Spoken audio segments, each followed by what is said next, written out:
Merase. It's your young for Timothy Atabuade Awunterim, a former member of parliament for Bulsa North constituency.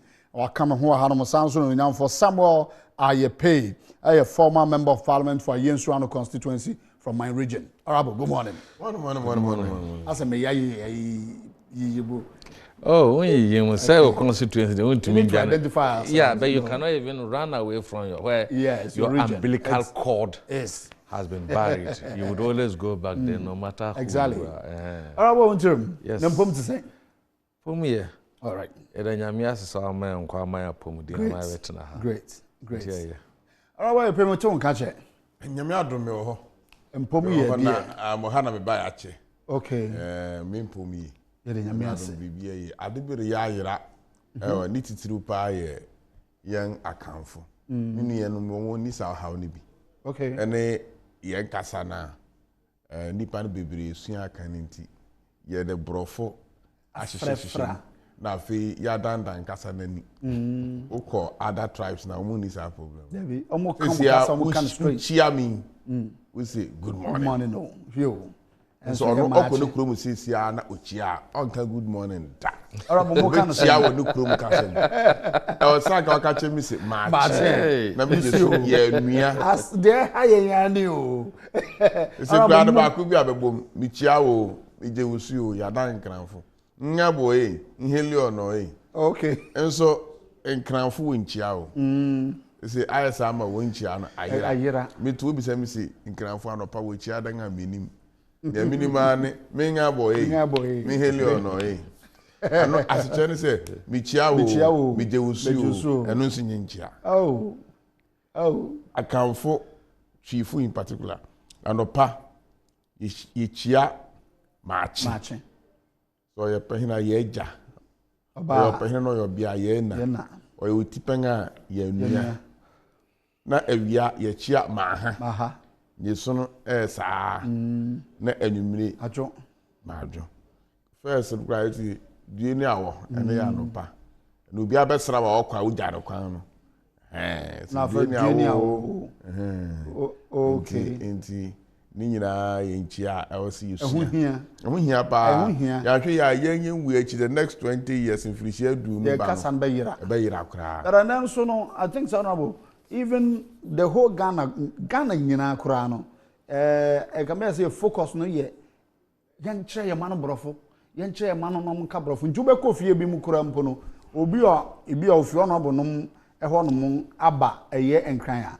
ana ofi yan ho abetena nkran a ne ba ka twi kura mpa afi ade yan ka twi brofo ana yese ye de tete ye mano yeah to say me na ka na ye de ho no de obe hu obi anopa bi asaliwa good morning.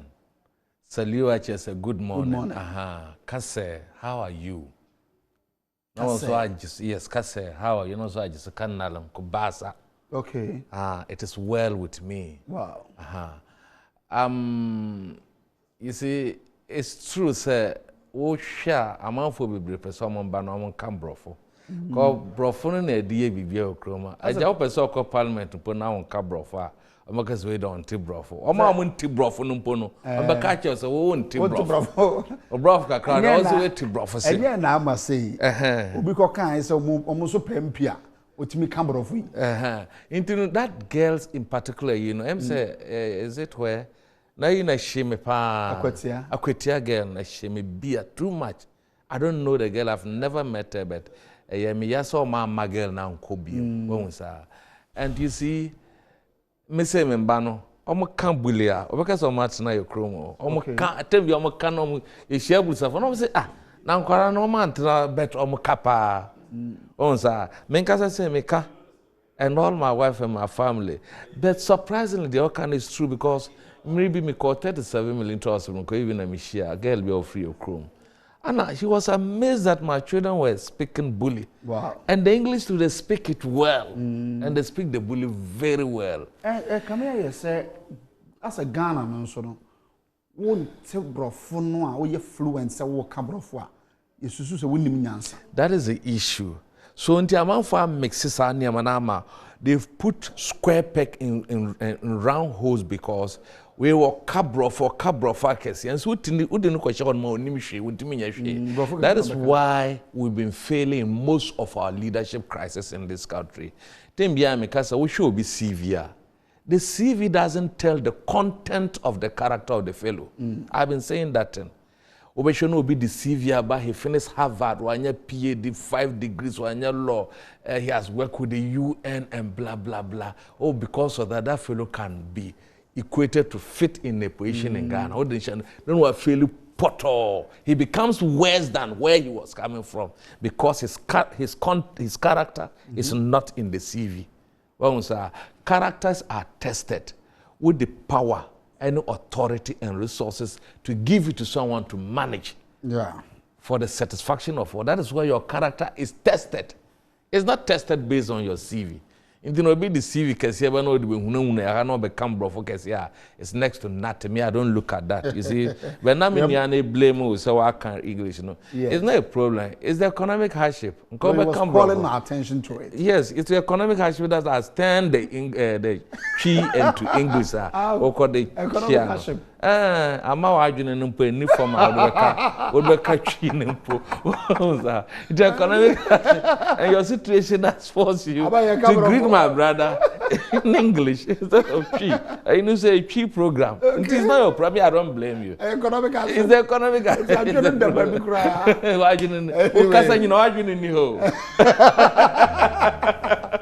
Anyway, that's okay. And see, but not many sports presenter no. Can looking at the figures and who coach you for just one player transfer, 513,274,902. That is 50 million a year euros. But our football seems I say, young football no, who say yielded that a result. What's the problem? And what's the way forward? Yeah, but then to me, where now, Rabo, or more follow in football, you know, Europe, Nihu Krobani, beat me, and that is what we've been following. And the giant Yedian. Yeah, but then my attractive debate. Mania, you see, is a whole lot of problem. It's not just football, Bayankan football. Share European football, it's not just the game, but it's also entertaining. So no bubble now or look at the pit, look at everything, the conditions under which they live motivates you. And I also a player now you are not going to joke with your life because all you are restless until you make a good play for them not to regret for how much they bought you. Okay. And it permeates in our everything about our life here. Being in your life is not worth writing home about. In this part of the world, we even celebrate mediocrity. Obia 1 year, Obia see na ebia minu no see 4 bedroom, Obi ko see 6 bedroom, then you are celebrating. When in other areas they are building thousands of thousand bedroom. It's not just about football, it's about every aspect of our life. Our educational system is bazaar. Our health system is bazaar. Our infrastructure, yetimiko jisika, edifra manon, se ebe ye juma boa, mbebunu, ebe aboa, amanfwa, omunye bebinda. That money that comes, we use it in another careless way.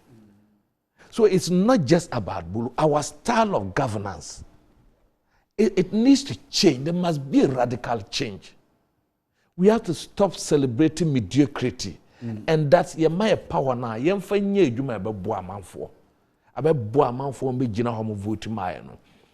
get the power and we use the power as if there's no tomorrow, there's no future. You resources now, resources, you said, instead of coin lasting for 10 years, the following year you are on the same road, patching again. Maybe the road would have cost $100 million or 30,000, whatever it is, So cost and can so a new road We old road now why so and last for 10, 20 years. You are back patching the road and other roads are on the list waiting for you. So our attitude not just in sports, but towards even every aspect of life, any idea is good to write home about. If you're a good politician, you are listening to me this morning, we should all bow our heads in shame. Share time there now abedi pele no more, but I'm saying Senegal 92, I think that was the time. If you look at skills now, no more one. And because skills in the current players no wa, because come benyano and now grow. They made some money at the time, but we share skills and know what that Black Star 92, that team, in fact, and even the Nigerian squad, no, anka the current players know what that skill are, and can be a gun be doing yes year, but it has all gone into fizzle into thin air. Into many I'm not so much into sports, but I think that we need to up our game in sports. Right. How about you? Yeah, I'm a mini cancha wetif. Na minchi a yinsu anu for papa. Minuya se yehwe biribiara ni ha obeya wa mfasika nkohye na wa mmoa wo ho a obetumi aye adinku. Enne ye makora wo ko school yi edu baby o se ye di sika ekohye ni yehwe chichafo a ebetuma mom extra activities bi a ebetuma boara mofra no atumi esua de akwa animu. Now na for the universities no kra say would baby is a fee paying option. Wa ko university no kra na say ayema. Yeah. So we to make to the idea be high down baby near lecturers bi wo school mu ha. Yeah. Ama no ya kire oba na de. E investment. Prof Kasem sa na e be kan ni. Ye de sika kwa akohyem. Na young football no ene young sports in general no. Ye mpese ye de sika kwa akohyem. Na metie station bi asana me be say come of games am ko ere young athletes na ko bi kura atare costumes atare a obehye de atumirika ana wode abo hockey no kura no e bi ni ho e ba na akwet senia menua yi kan me na ya adwene say ye fa square peg na e pese de share round home san say ahokyere wo wi ase nyina bi aka Ghana na so nye sika a ye de beto atare e de ama athlete no de akotumirika ana hockey ana boxer na mum na tene se obi tena ho a na onim se Commonwealth Games ne ba a na dwuma ne se order request contem na ye hwe ne yenya sika na sa atare ye be kra fi abrochiri kura ye kraba na ye de hye nipa na no ho han no na otumi ya adwuma no ni se nipa wa anya na adwuma ebi nso ya obi so so order request ko wan fa request no anko se anka ye select young athletes iwie ene ma won so ne yede won call baby to say America ana country bi a mpo eben baby e kwakọ dise adwumen ena wonne nipa won won to mirika sa amiri etu mirika bien abiesen bi a anka obehu so oyamode bo no e wo fam nti e wo se ye yere ye ho wonne banu mensa kasa yi o afri so what is so kan na ye nimu se ye kwa bebo hemoden untumi ntena fi na won kasa wonimu se e wo se won obi ono nso over the same speed. Okay. I was sound no kwesi akan. Now she say mimiti Ghana ha me for say bikita say speed no. Say me kodu wana me nipa no to America me to me na.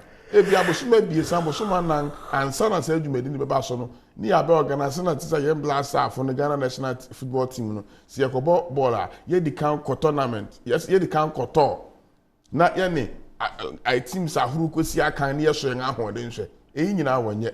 Boxers ikura betumi atu kwan akoba bi se Burkina Faso se imposisi kene ha Mali Niger yanko ye ne one boxers na wo ho no ana Nigeria afokra wo ye ntipanfu yi ye ne one boxers na wo ho no nkoko no ye nhwe se ye boxers yi won ahoden etide menye ne se soro da korope en wakasi ye Commonwealth Games ntini nyina ahoboa no anye yi hockey ye betumi asesa ye hockey players yi do akọ India ana Pakistan wo ya do hockey no and cricket no pa ye se bunu won kosi akan na munsua bribi emfamfim ni nyina ye disika na ye kukuru sika ni nyina $20 million ni ye de ama ye blaster yi na fe ye jaw other disciplines no egu ho ye ne saade a emwa yen afi sese obetwe ye football team na akwya to say ya hwe ni ya 11 players ni nyina ba be players ha wo fi Ghana ha no nga ofu akọ wo abrochiri no nga sua boro no bo wa abrochiri an internet sa isan say ye mfa investment no enhye ye mufra no mu wa ha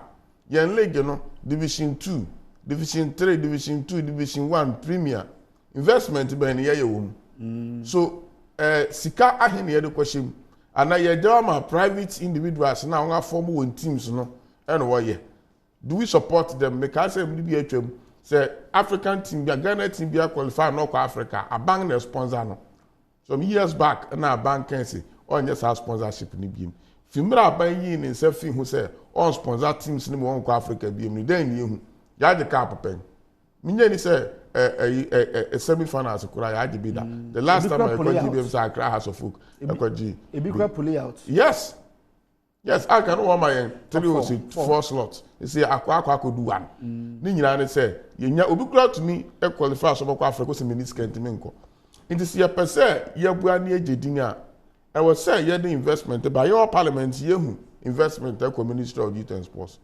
The investment in financial vote no kwa no what nina command blast staff no na youth ni sports activities no na atiko fam nti say you to me nya adese na na biribia no nya say benya different results se ye pese ye nya nsonso a eye foforo dia o se sa kwan a ye fa so ye no nti me me je say sika ye de ko hye sports mu no e wo fam na nya na sa ne shase Sadly, minim America you started democracy in 1993 now. You can say afraid the BBA parliament into your best national cake, your best the paper pen. A whole crown of young sports no and drop it. I say, can I go to my Ministry of Youth and Sports? No, you order my sports council and our sports authority. No idea, man. I never firm.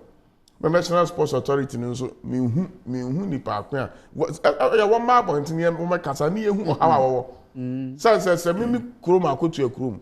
Ewa yensuano so wakobo ball ni yetumi to jersey me ankra betumi to jersey set na me de koma won na see national team ekobo hockey wo ko athlete ko commonwealth no ba mo ti ka twin say one verse a wode betumi de kan wo nya na ni go asebe ni se scan ni ho obi anya na adwuma yi eno so president na member order say ko to jersey ana eye minister na so ma order hina na adwuma no wanye we anka wo bai na ya investigation ni a find out say hina na adwuma say o place order say meaning say government allocations you betumi allocate order no place order ya supply be a 3 months plans na etua nti ya fan process ka ni ha ada na wan kwanko ye mass company be supply verse na fan ko no wan to ogbo ati anyi usika na Ministry of Finance hina adwuma yeah 2022 budget no ni enim say be Commonwealth Games so this sika bi share budget ni say sika we dey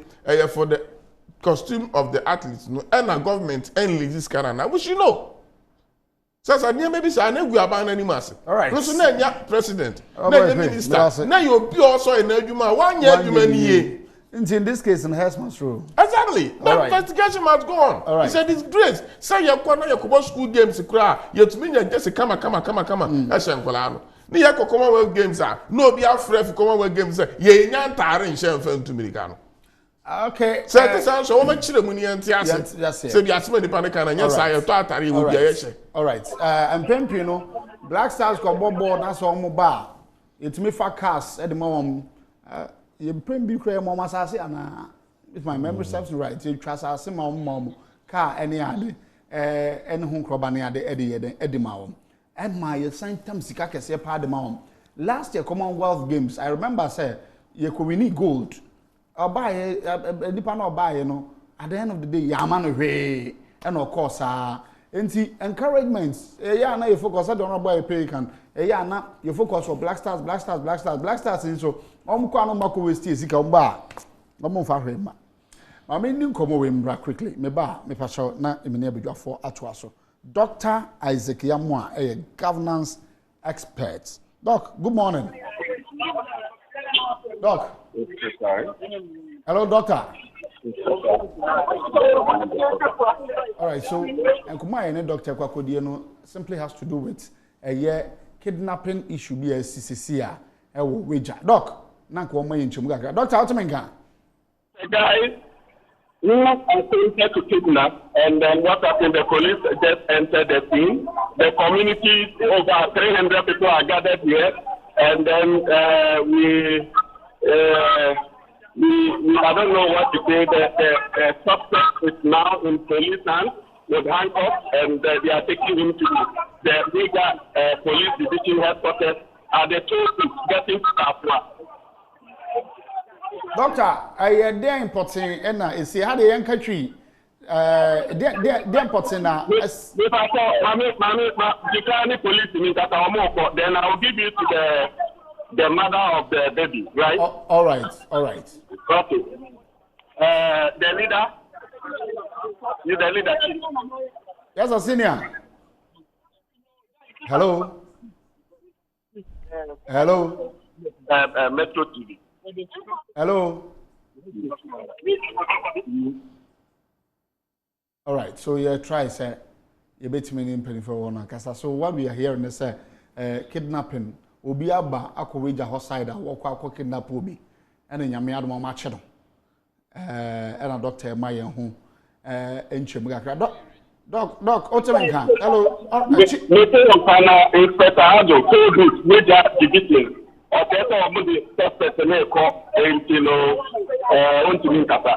The mother and the baby is also here. Okay, Doc. So, what actually NEC a branch now or Bahono? A branch no on Koba Betchewine? On free community, he is not from the community. Okay. Eti Nanka Chayemu, how it happened? What happened was that I think he already had the baby on his lap and then trying to lure the baby to follow him. And then the community, I think 1 or 2 people were passing and they realized that he's not from the community. Because they were hiding at a certain corner and they alerted the parents who came to rescue the daughter. I think at the moment the mother and the baby, all of them are with police going to the police station with their new division and the Kaswa Sobuch. So you bet many Mamma Kasa? The mother is in the police car going now. Oh, okay. Akorano, how many years? How old is the child? 4 years. 4 years. A girl or a boy? That's okay. Your ba na Berman. Your ba. Na wo school ana say na wadnenam mountain so ana wo fie e na nkabrantia no e kidnap no. Because my team we dey na community dey employment on continue me and that person to know appropriately. All right, there na me bisa ne say akora no o school ana say o fie na anka wo ko kidnap no. Na kola na pie on the date. Abrantly, they know a bit now what you say, what time because I is still in almost on Coco or Holland. Now, I am for quarter that's now on. And the MK a service, or medical, you may not have nothing. If you are no matter, or the Aparana could take to be more by your motor Cocona, or the Aparana plan and answer at the obituary, or interrogate Aparano in a morning or bit with the Aparana. And a community in bound to on the floor. Seventy lucky I'm a police about the farmer and many other community now or move charge. Okay, so Doc, but any pana victim no any pana of yes a suspect no when one where you'll be an a near fee where the casa and the near more you'll be an adjumuda home. So you'll be an adjumuda where your branch of there in Fibber, a Giasta bear. A 40 and the Najimuda and the said they were Catay in Romano or 3 communities that Najimuda. All right, Doc. Mamma was say, what my in Chimway. Yes, so made our to the bay. You want to police divisional headquarters. Kaswa told you. All right, most grateful, sir. Dr. Ezekiel Moa, a governance expert. Now we will copy so. And one my a year a man. All right. So young question so now if not really issue about fresh. Yeah. As na to me I can have some no just when your details. Yes, exactly. Exactly. Yeah, when you be kwa akusi. The only worry they say as na kaswa ho no ipatam ho ne ya agidimbo no was ane ama no. Enti say Honse divisional headquarters. I say police for no ma ngani ebre na wo hwesa na amani netumi buaye. I think police cross so my regional na me say and almost with division and as region. Yeah. I think say central region or my another region. Yeah. ewo kaso. Okay. All right. Honorable Timothy Mamisha se woso. Okay. Na ye nkomo eslo usu extend a year your friend is saying SIM card registration exercise. We expecting say nipa na about dumpem. Me da if you ada me da kwasi ada ehun say no ma about dumpem no. Anka ye besi ehun but it's like no show nanti mua hwehwe eye telcos no offices ne ba bia registration centers na ye ehun sa. Yes, registration of SIM card using national identity, no. Anapanso meti dia wo kan say we share telcos nka pressure na na wo mo so no it has reduced drastically because of the extension. And I'm so sure, but the pressure has gone to NIA. Among for rather are putting the pressure now on NIA to do the corrections and to get their cars and so on. But for me, you see, Ghana Hanmono, yes, sorry, a policy here. We want to push the policy so hard that it could really the pressure and fatigue to those who are benefiting from the policy and so on. No one is saying that the registration ID and national ID in Ibeano, it's not proper because it will reduce fraud and other issues. But you see, if the policy now, if it is not properly ruled out, it's obviously going to hit a rock, and when it hits a rock, it becomes an embarrassment to you as the policy implementer and so on. I think that the long and short of it drew a nimuno. I was not even happy when the Bank of Ghana so buy because without the national ID you cannot do any bank transactions. You don't give policy directions as if you are an authority by yourself. All these people, they must come under the ambit of Parliament. Say they be a Parliament, but more such authority by either amending the act or the laws and policies establishing these things. A buyer no amount for a card and so on. That time I bisa. So papa now no village. That's why you see other cars or they call a pension. That's the Bank of Ghana mad directives. Say you see national idea, a brow opinion our village, no nibino. How is he going to take his pension and so on? So when we do such policies, we'd rather bring heavy burden to the people for which the policy is supposed to benefit. Should they see an amity?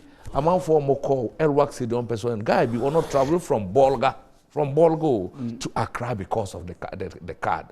Or buy an answer who free animal call Bolga in and out. You need not to carry less than 500 Ghana cedis. VIP inquire from here to Tamale is 200. And I will call Bolga and come in. One inconveniences. No? The fellow was a public servant, he has to leave work and so on and come on. Now, Minister no because of the pressure, and we share a say if the registration is not properly done, it will turn back to be cost 90 project. Because amount for the cash because of pressure, and these are all allegations coming against IEA, your friend say National NIA for no. Me me card in 2020 up to date. I've not gotten my card. I've tried to look at me, former MP, and look at my ambience in society and so on. And that is in Tamale. The last time I went there, I drove there with my wife. My wife no call on you call no crowd and your crowd, papa. But even the attitude of NI workers to me, I had to say the card, they can't find it. They look like they are lost. I said, even these cars in a bar, you can even arrange them alphabetically. Yeah. Me bumpers when they just mention team Atabade, I want team, then you go to the A column, you can get it. It's as simple as that. Uka cars normally they are mixing on baby. Everything in the NIA office is just in a disarray. We just say but for emergency use of the card. So the problem is that we'll hit the government and hit those people who are supposed to do that. Now, card in the buy pressure and buy Eslousu, honorable Eslousu, fine woman, but sometimes the kasano nenkekahono, is a problem. Fine woman, but yes, you know you cannot write a human being or he hasn't got a good size or it's good. It's a fine woman. I like the way he's strong in terms of her own beliefs and but sometimes the kasa now the kasa ma public, it hasn't gelled well with the public. One, we say you reluctantly. Chesa anka but ye mobo. Inti no ye. Wo kasa sana. Chesa won kasa na wo wutumi ana wo di ye wejuma. Na sa tumi na wo di ye wejuma na ye mobo. And now yeah, then extension. No, you are working in the interest of the people who gave you power. Even your constituents not more power. And the executive, who is the president, they gave the power to him to govern over us. If you are dealing with public policy, that's why you didn't get it well. Then there's president now because you reluctant. Then who benefits more? Is it government that will lose or the one that you are cutting himself from? Because government, no. Sa SIM card na odebe je momo e-living nkeka ho. SIM card na man for the business. SIM card na man for the communication. Omo dey bibia around us in this part of the and the global world again. Okasa and then you brought in some conditions say extension ebe end the 31st September. Was it 30th September? Yeah, now August be we na so anya they will cut off some aspect of data and voice. You see, it is an affront to the Constitution because the Constitution gives unfettered access to what? Freedom of expression. Freedom of expression, no one can tamper with it and cut off. No, I can say, me person will use this part of freedom of expression and use this part. I use my communication to receive text messages. It's a form of expression. May use it for voice message. May use it for data. This is what say you would determine. It means it's a restriction of the freedom of communication, which is an affront to the Constitution. You can't restrict me as to how I use this. And yes, if I say me using it for fraudulent and security issues, the security of the state can impound this through a court of law. No more komu, no more koye. Osamba for one person one person self-registration application about no be 5 cities. Look, I have a kasana yen dwina man for power na omdi ama edi edwuma no. Me nua sa won baba 2 or 3 they are in school. You have given them SIM. 5 cities now be how much is that? This SIM card, I am the amount for the sending momo man kwara school because of the feeding program. People send us less as even 20 and 10 cities.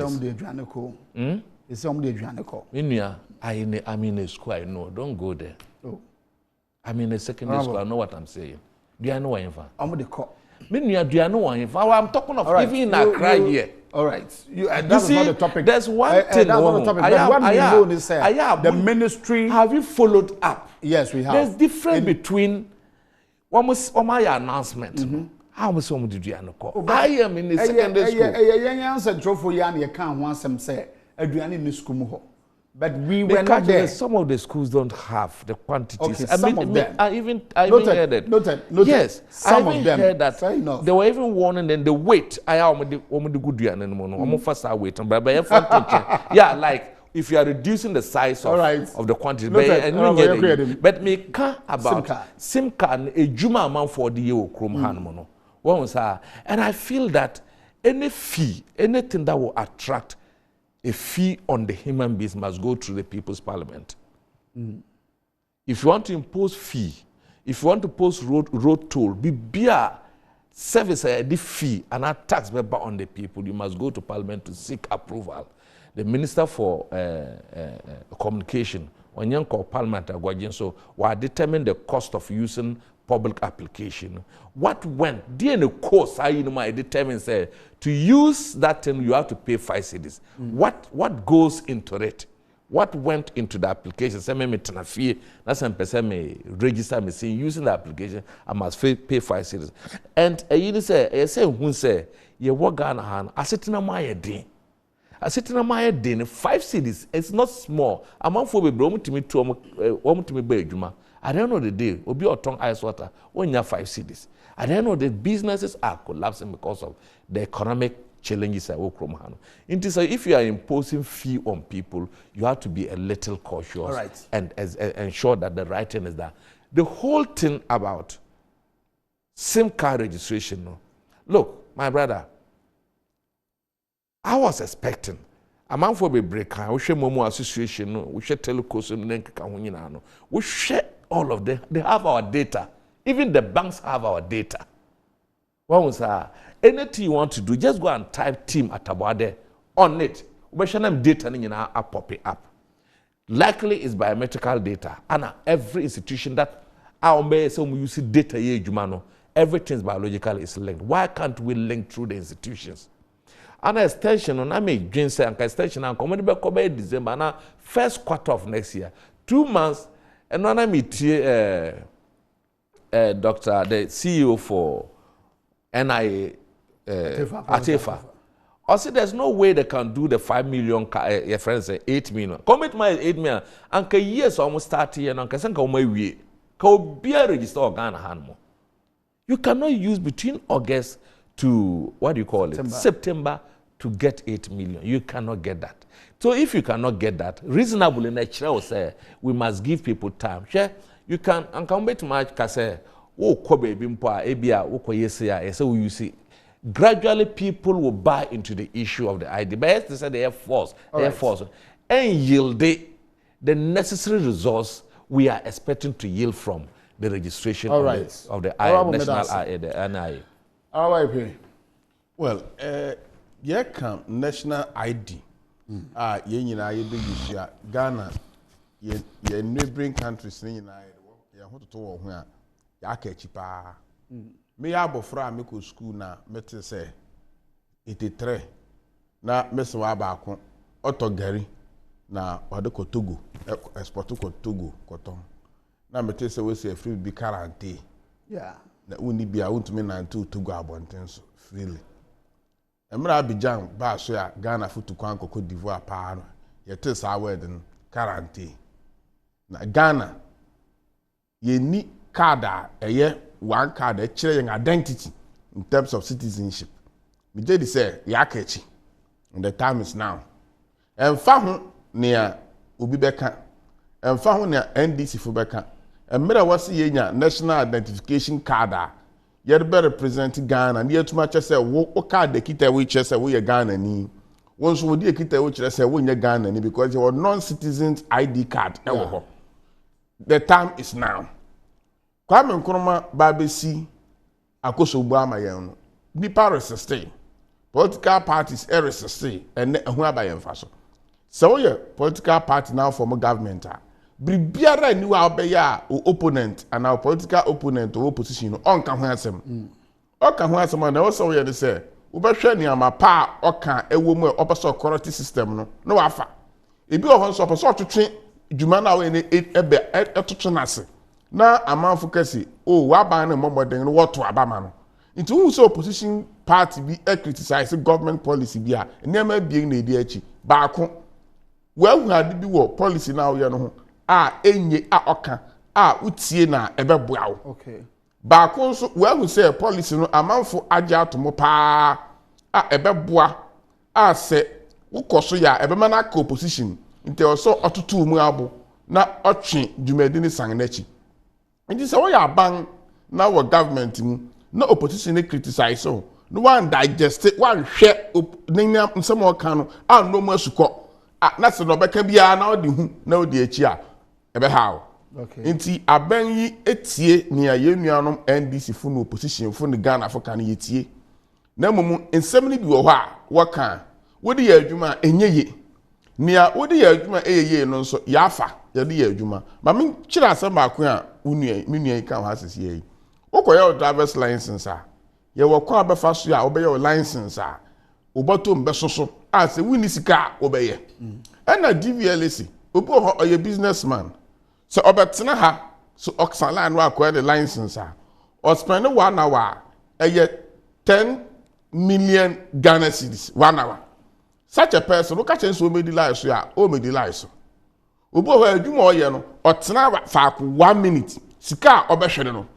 because I say me papa bi a wo no to sales na course eba na nipa eba ho na police for catch ni say be wankasa be ma ho bail na ko because what share adwuma oye no course eba na onyu bi a obetumi aguan agya na adwuma ho nti wo mo no ama no ho bail exactly Inti no obi o ha 5 cedis inti obetu enti no akodi leg be say 1 hour meanwhile no oye mechanics so kwatsa na workshop 1 hour na or repair cars be say 2-3 hour na wenya be say bia 20 cedis inti adenti na wo so kwasala no hwere 20 cedis na ministry ni say yanka so obi ankotu 5 cedis line wo ho yegusu ye na mu obi wo ho na adwumenti bribinti okwase mmiri kodi line ma ebema na hwere sika esen 5 cedis inti say nipa ni ntua 5 cedis no nko self service no nu akasa entumi enya na yesi enya na menu are kan sembi so enya no kware say e was say fees and charges eco parliament you fees and charges biara government institution biara charge biara no eco for parliamentary approval it say adwumadi so eco parliament e receive parliamentary approval 5 cedis now or charge it's not part of fees and charges see DVL what one fees and charges bar bontin nasa prestige service no enka prestige service and ma parliament and no a luxury we are also say want me enkodi line no it is okay it is and no bia so if a student is doing it if a student kwasala only 5 cedis akwasala you see sakaya na kwaka say e final ko obia abukọ akoye every sim registration we to have 5 cedis and we have fees and charges it must go to parliament but the path is there kodako register na momu no bribinti na untumi nkodi license ya womera your prestige service ho ya app what you have 5 cedis and we download this app no we use it and we have fees and charges so tell me can I say and we have fees and charges okọ abrochira ye wo lord kwan ho aban aye aka bia afaso traffic wo so kwan nye so perfect and yes highway opa akofa so and aban san the same road no another one echo the same destination or send am a private person no one express road and or the toll atoso opa akotu na use express road no unim ska be to express road so ya kwan e da ha no it will lead you to the same destination ko use iti anu ya de bi rebaga na ha anu tina motorway ni ye no motorway ni ye wia beach road no ho tina ye siesie beach road no e alternative route kofa so e free so person ko express ha kofa motorway no betu ato you see it is babia side way ekoso e luxury service nti one person ko ja wa adwuma ho akodi line so akoye free na ko load up at the cost of 5 cedis na at your luxury no why nti yenti asesa all right 2 ya pass act or parliament and no say at the implementation stage no bibia ya san fan ko parliament there be national identification authority no one more act and na emma to me it mandates the chief executive of national identification authority to take certain decisions enti anya say decision bi obeteki bia no e was so sign the parliament for parliamentary approval ya pass act and ya pass li e dia ma no enti enya decision bia no de be parliament na oha kakra me won say me I meka you can criticize me many nye professors ye won fi university classrooms and la lecture halls and na university administration everyone be head institutions no it doesn't work me no na me be ya adwene a obe monitor pa professors e ba parliament no as parliamentarians no very few of them they excel. Wow.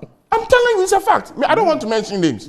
Professors here were ministers, you know. Very few na excel. It is important to say, yeah, who said, what do you say? What be research? What be management of schools? I research. No, what they are other professionals, no more implementing. Because me when near Professor Tefa, NIE. Staff na wunia. Chirokoma National Service Secretariat. What to me amount enough national service personnel. Not for one cop, no one cause I won't chase Gabiao, and national service never to our car. What do I say? One code cast now we're printing now we get to north or south. What's one printed 13,000 cars? I knew that no meje. It is like how can also your national service personnel best 50.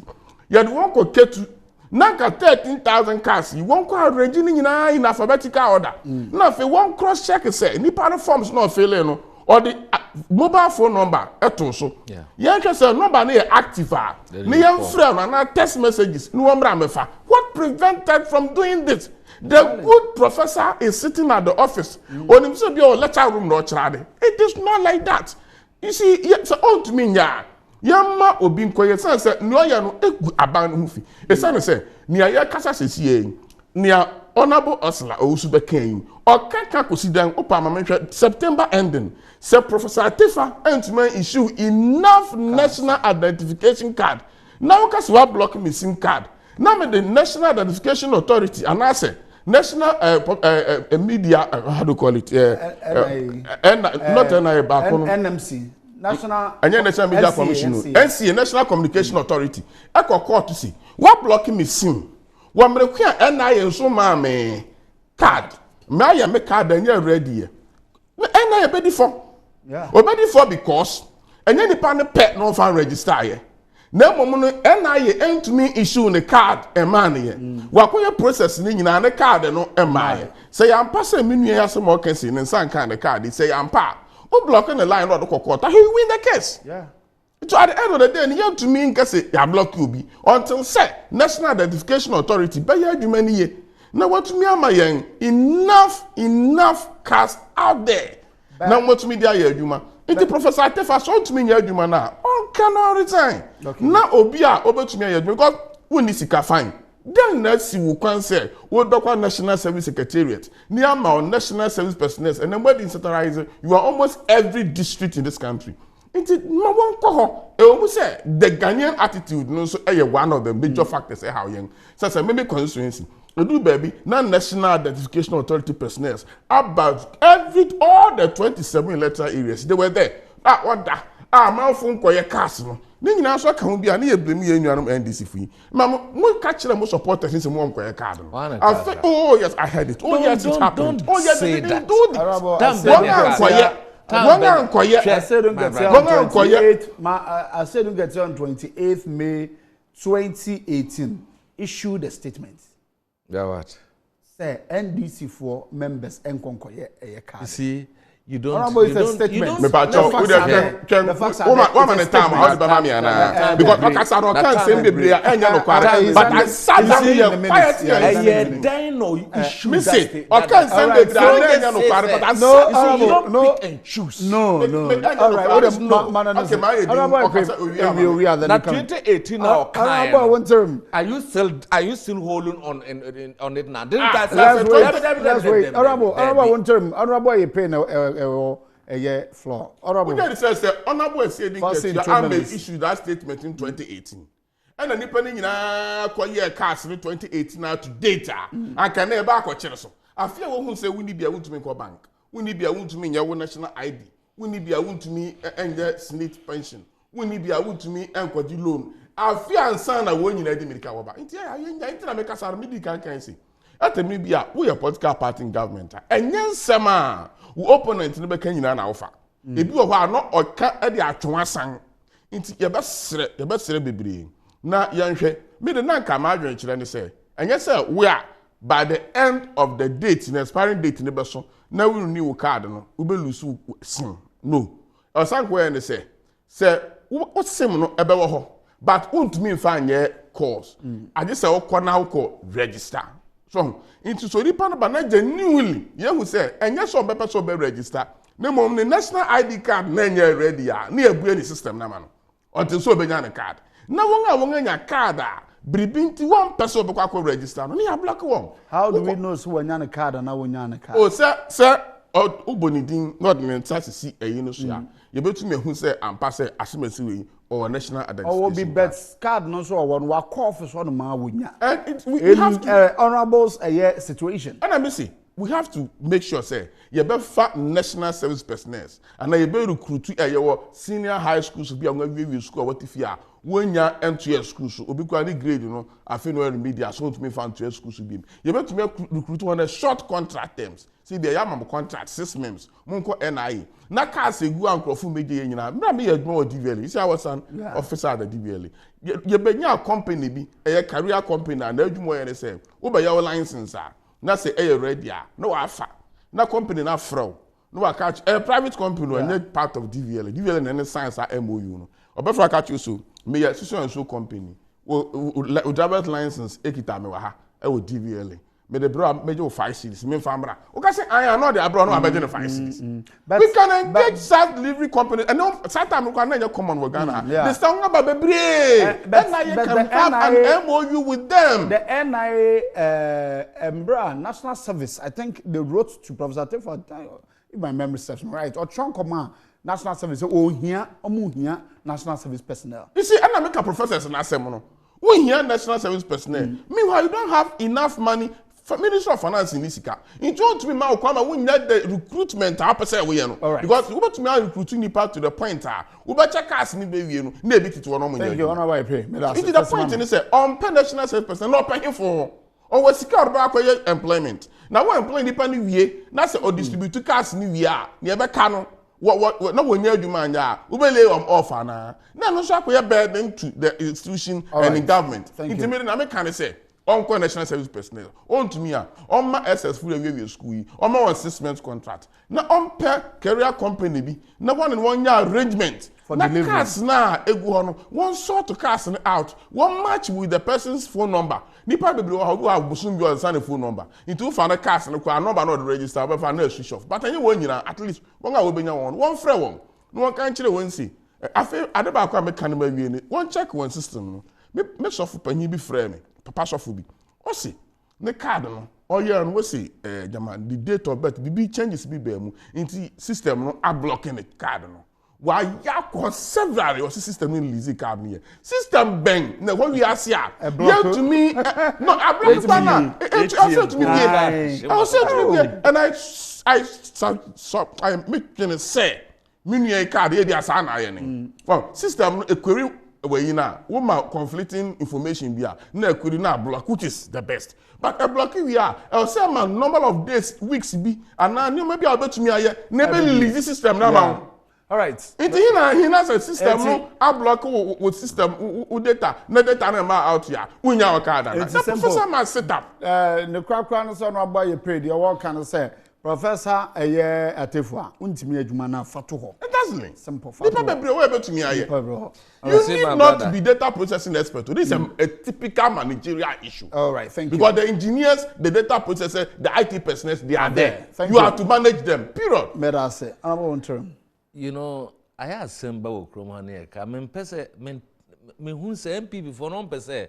NDC for be can be na. NDC are part of the population of this country. Exactly. And we have to talk. What was that? But any time you are no kotumbe, no more refer to issues years back. We've given the power now say for you, man. That's a muntiminya mojuma. Mon can't show mamma the power mamo. So muntiminya, but to keep referring to NDC, it doesn't help us move forward. Maybe you are looking for solutions. It's good that you have brought a lot of solutions. Even the national service thing you have said, even NAPCO and I'm afraid saying we can even use them. NAPCO phone by recruiter September like he's used talking about distribution of card. That's a good side. Now can say yeah, and I also say I said in a letter in 2018. My brother, let's be serious in this country. Why did he write the letter? But why did he write the letter? I'm not disputing. We are not even going into Are you disputing the facts or issue statements? No. Initially, you disputed the facts, sir. I disputed the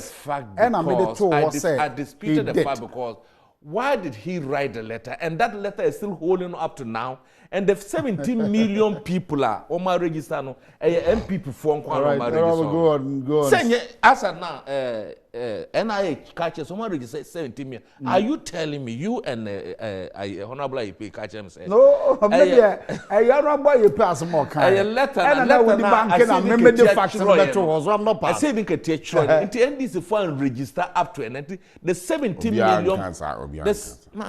The 17 million people are only MPP people. Is that what you are telling them? Because I said he has written a letter. Don't let us go there. Let know the Bible want to know. I'm not the baby or register. No, a bit no man register. I don't have a backlash. No, that is the backlash. You know the backlash. What is coming? It's not coming as a result of registration of ID, but the use of the card for purposes of doing business. There will be no backlash. I pay. It is not about the number of people who have registered NIA. It is about using the INA card to transact business. And which businesses include using the NIK to link your SIM card. That is the issue. It's not about the number of people who have registered with NIA. That is not the issue for discussion now. It's about using even the 17 million. Have all of them been linked to NIA? So man to me and link DNT no man to me and link to the NIA. Said the Ekodura ama yama deadline now man for congregate. You know what has NDC got to do with people who have not received their cards, whether Asidin Ketewa issued a statement or not? What has that got to do? Say man for pack war. Your friend is saying LWAC. Our telecom centers all over the country. Both of it has nothing and to do NIA with officers. And the NIA of NIA Meno Kasano. Martisa say pressure it has reduced from the telcos to the NIA office. It has nothing to do with NDC's letter writing. That even if you had wrote it, even if you had wrote it is. One moment I make say it is. I pay. You cannot conjecture, say, Anka one trust Anka 30 million people in Ghana and you cannot do that statistics. Reprobate and appropriate. You won't mean yes, man. The issue is that there's a problem. So man for on person will link on a card. No, there are suggestions there. You've given a good suggestion like Uncle, you see national service people, which I agree with you about 100,000. They would distribute these cards within a week or 3 weeks and so on, with even small packages from there. And national service people, only one they are active and they enjoy some of these with the cards. They enjoy those and they can distribute within a twinkle of an eye. So that's a good thing for which I think. But the issues of linking card in the bar, your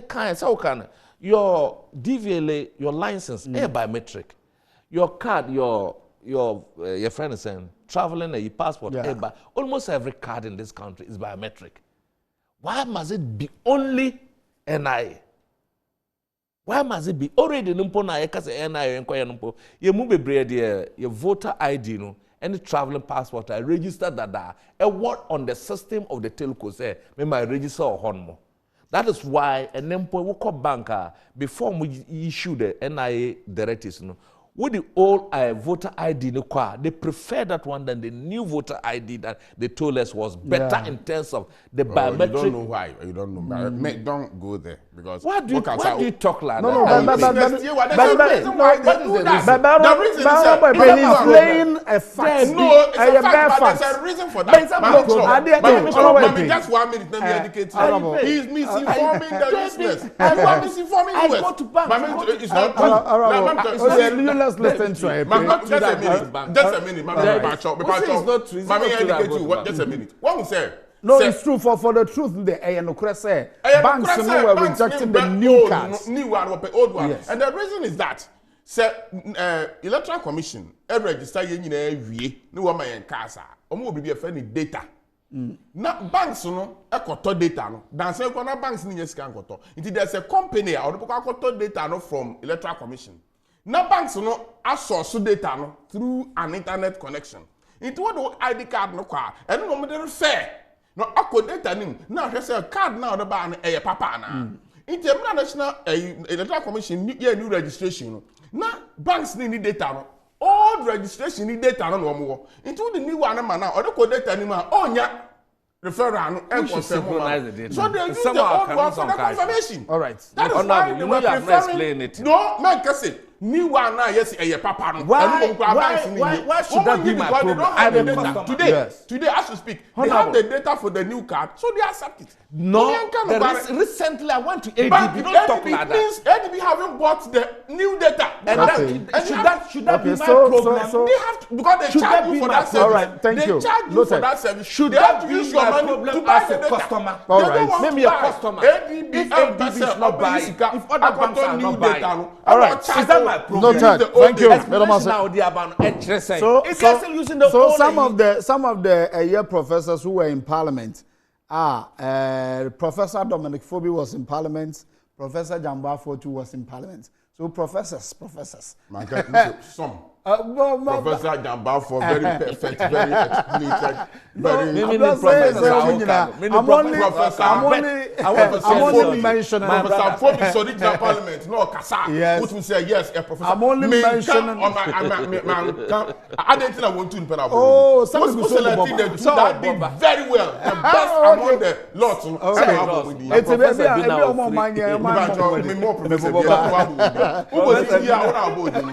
What's classic? And was selecting the best professors about parliament. Both we excel. What about the others? Okay, all right, no time. All right. So, I think, sir, the truth of the matter is that it's a data no honor. If it is the inability of the banks or the data institution like your friend is saying, electoral commission to synchronize, it is not for me. That is why he's saying that the banks have to purchase that is not data. an issue of me, a customer of a bank. And that is not the issue of electoral commission. Exactly. It is the issue. The data is not for free. Yeah. The data is not for free. If the bank cannot service charge. Your point was wrong. You should go and buy the data. Just 1 second.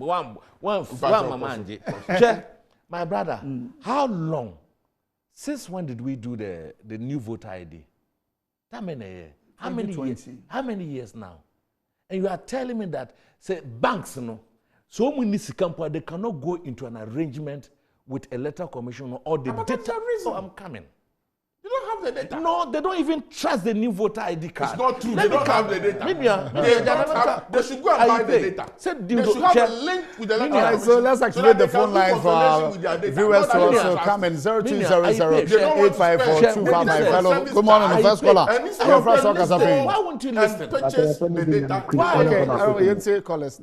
But your first caller. Your friend Benjamin Quay, because if you accustomed to Jamaica constituency. All right, it's you.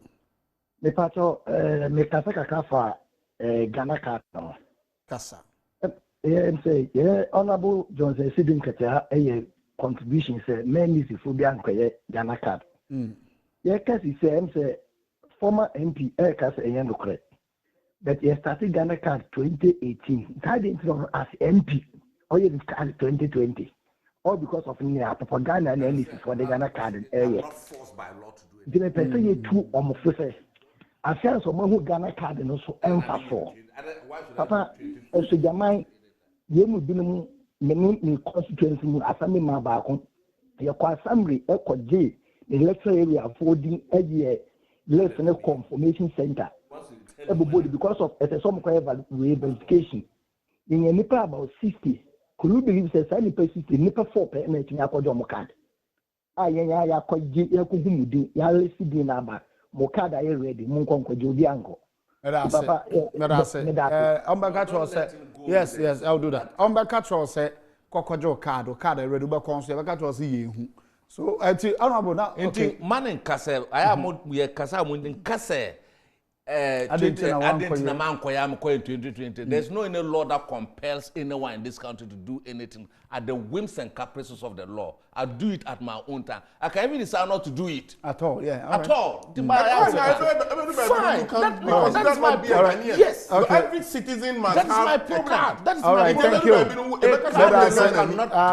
morning. Good morning, Mr. Ho. Yes, I'm Patrick from Sokasafin. Me pato your friend a big deal. Me fresh home. You too. But me fa kwenya isunchia Honorable Samuel Ayipe 2024. Ayenso am seat no. At the home man into mefa na seat no. On sambo seat no by emaye ewa ayenso ano. Na obi enu wa ye de ne ko adisa Honorable Samuel Ayipe na.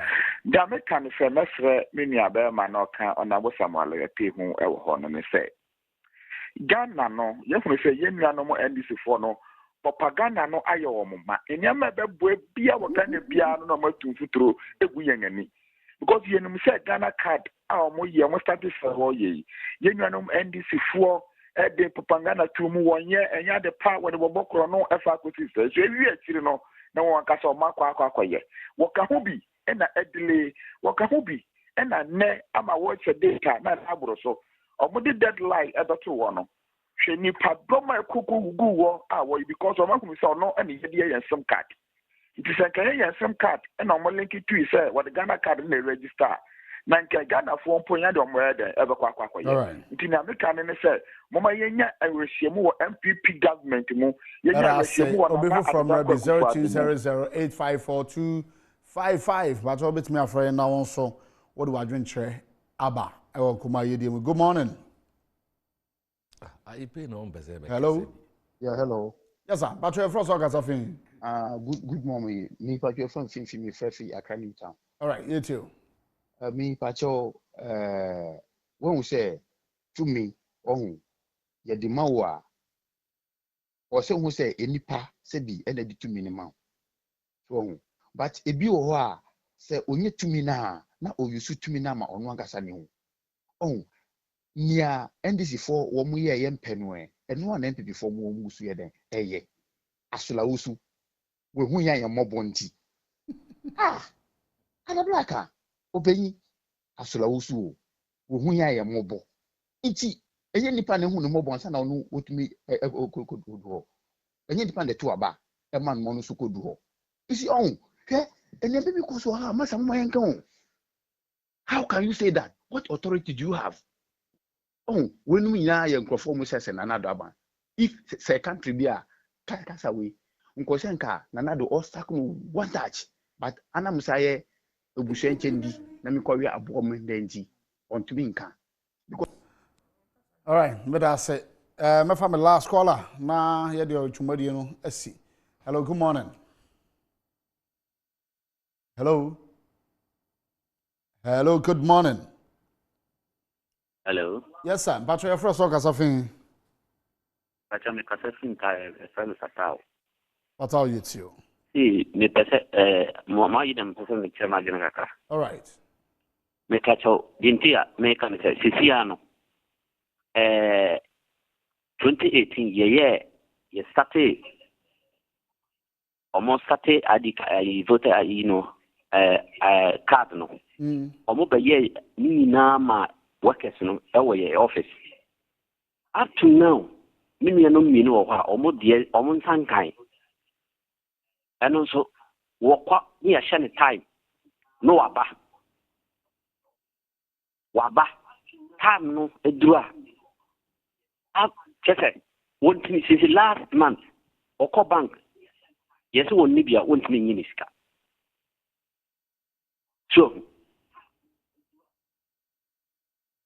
So it's not his fault. All right. So, bank.